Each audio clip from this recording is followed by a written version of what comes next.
children, good morning. Children, today I am going to start with the poem, and the name of the poem is I Wandered Lonely as a Cloud, written by William Wordsworth. Children, before going to start the explanation, let us see about the poet William Wordsworth. William Wordsworth is the romantic poet. And the romantic poet William Wordsworth, I Wandered Lonely as a Cloud, is also known as the Daffodils, is probably his most famous lyrical work. The poem was written in the year 1804 because this poem was inspired by an event on 15th April 1802 in which Wordsworth and his sister Dorothy came across a long belt of daffodils while traveling to the Lake District of England. So in this way, this poem came into account of the public. So this is about the William Wordsworth poetry and his lyrical work I Wandered Lonely as a Cloud. See the warm-up part, children. Do you know what a daffodils looks like? Find out where you can commonly find these beautiful flowers. So where do you find these daffodil flowers and how do they look? I'm waiting for your response from you through WhatsApp. First, read the 4 stanzas and next we go for explanation, okay? I wandered lonely as a cloud that floats on high over valleys and hills, when all at once I saw a crowd, a host of golden daffodils, beside the lake beneath the trees, fluttering and dancing in the breeze, continuous as the stars that shine and twinkle on the Milky Way. They stretched in never-ending line along the margin of a bay. 10,000 saw I at a glance, tossing their heads in sprightly dance. The waves beside them danced, but they outdid the sparkling waves in glee. A poet could not but be gay in such a jocund company. I gazed and gazed, but little thought what wealth the show to me had brought. For often when on my couch I lie, in vacant or in pensive mood, they flash upon that inward eye which is the bliss of solitude. And then my heart with pleasure fills and dances with the daffodils. So this is the poem I Wandered Lonely as a Cloud. So let us begin the explanation. See the first stanza. I wandered lonely as a cloud that floats on high over valleys and hills, when all at once I saw a crowd, a host of golden daffodils, beside the lake beneath the trees, fluttering and dancing in the breeze. Here, the poet was traveling aimlessly just like a cloud over the hills and valleys of the mountains like district in England. At that time, suddenly he came across a large number of golden daffodils beside the lake and under the trees. The flowers were fluttering and dancing in the breeze. The poet directly compares himself to a cloud as he was wandering without aim, just like the clouds. This is an example of simile.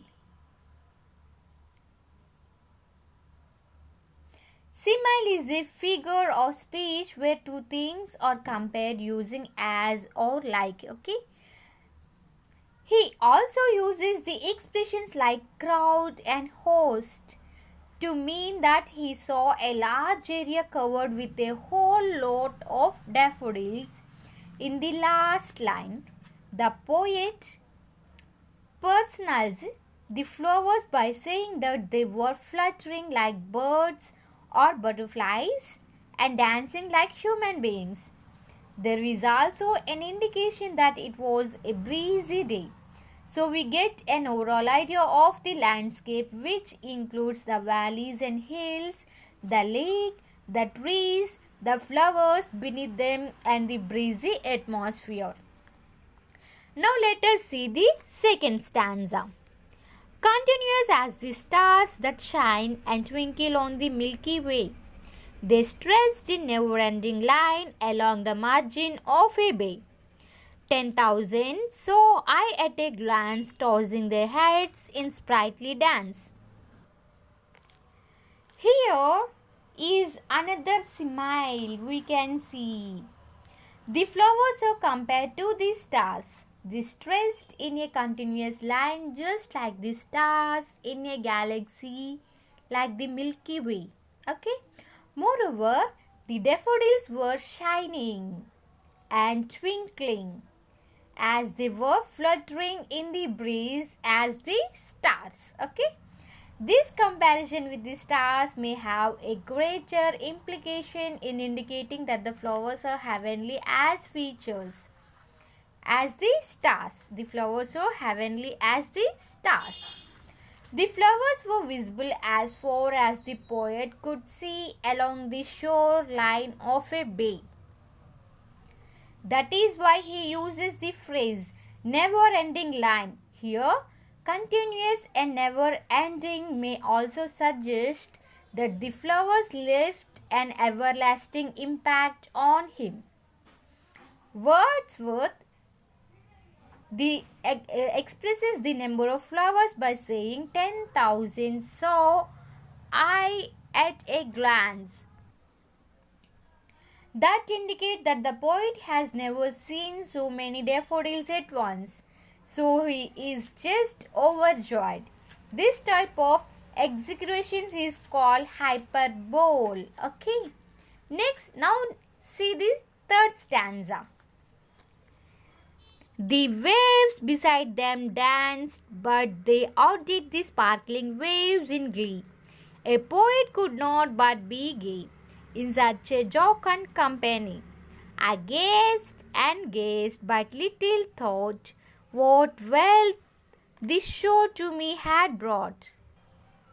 Here, the waves in the bay were dancing and looking gleeful at the atmosphere, but the flowers outshone the lively waves in their happiness. Having such cheerful companion like the daffodils, a poet like Wordsworth cannot help being happy. So he was gazing children continuously at the flowers and enjoying their beauty. The word gazed is used twice to indicate how moved or charmed the poet was. So, he gazed at them for a long time, forgetting his surroundings. At the time, he did not think much about the wealth that the flowers had brought to him. The poet realized that later, maybe after a few words, children.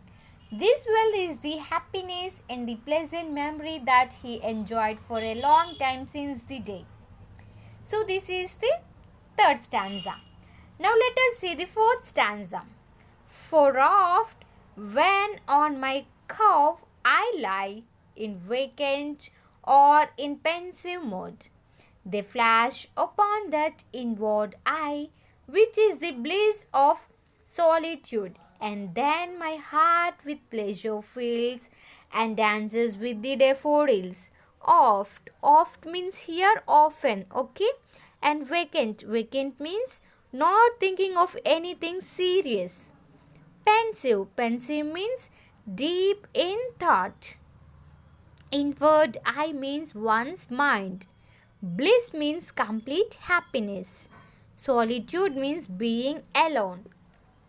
So, by starting this stanza with for, the poet continues his reasoning for saying that The flowers had brought him wealth.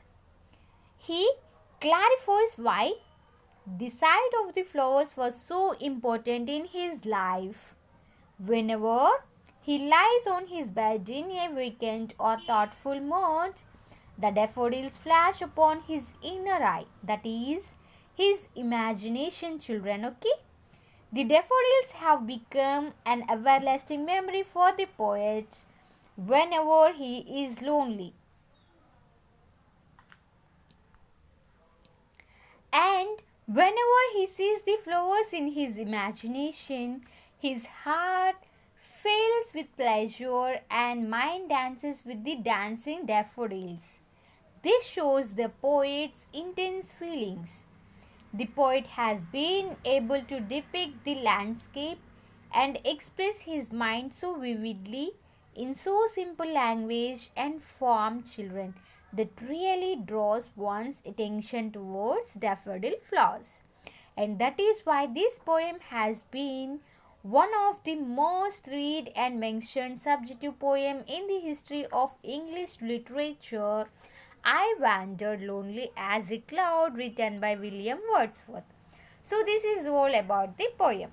Once go through the today's video, children. Bye. Thank you.